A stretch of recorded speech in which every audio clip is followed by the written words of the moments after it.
Қатерлі ісік өз бетінше дербес өсіп көбейетін жасушалардың дегенерациясына негізделген ауру түрі.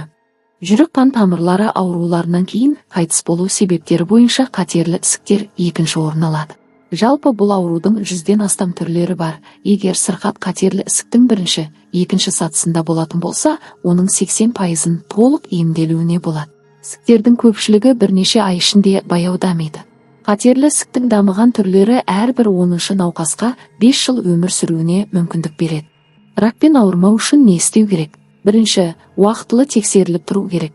Міндетті скринингтер, жатыр мойны рагы пап-тест жылына 1 рет, 25 жастан бастап. Сүт безі рагы маммография 40 жастан бастап 1-2 жылда. Қалқанша безі УЗИ жыл сайын. Жыныс мүшелері гинекологқа қаралу жылына 1 рет.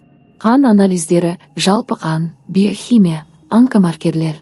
Екінші, дұрыс тамақтану, көкөніс пен жемісті көп жеу, әсіресе брокколи, қызылша, сарымсақ. Қызыл етті азайту, қақталған, күйдірілген, майлы тағамнан бастап. Тәтті, газдалған сусындарды шектеу. Фастфудтан бас тарту. Үшінші, белсенді өмір салты.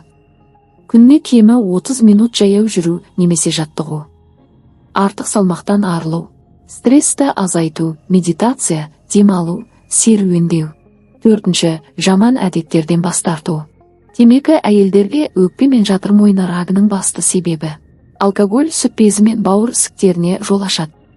Бесінші, вакцинация, HPV вакцинасы жатыр мойны рагынан қорғайды. 9-26 жас аралығында жақсы әсер береді. Алтыншы, туыстар тарихын білу. Егер отбасыда ракпен ауырған адам болса, әсіресе ана, әпке, әже, онкологиялық скринингті жиі жасау керек.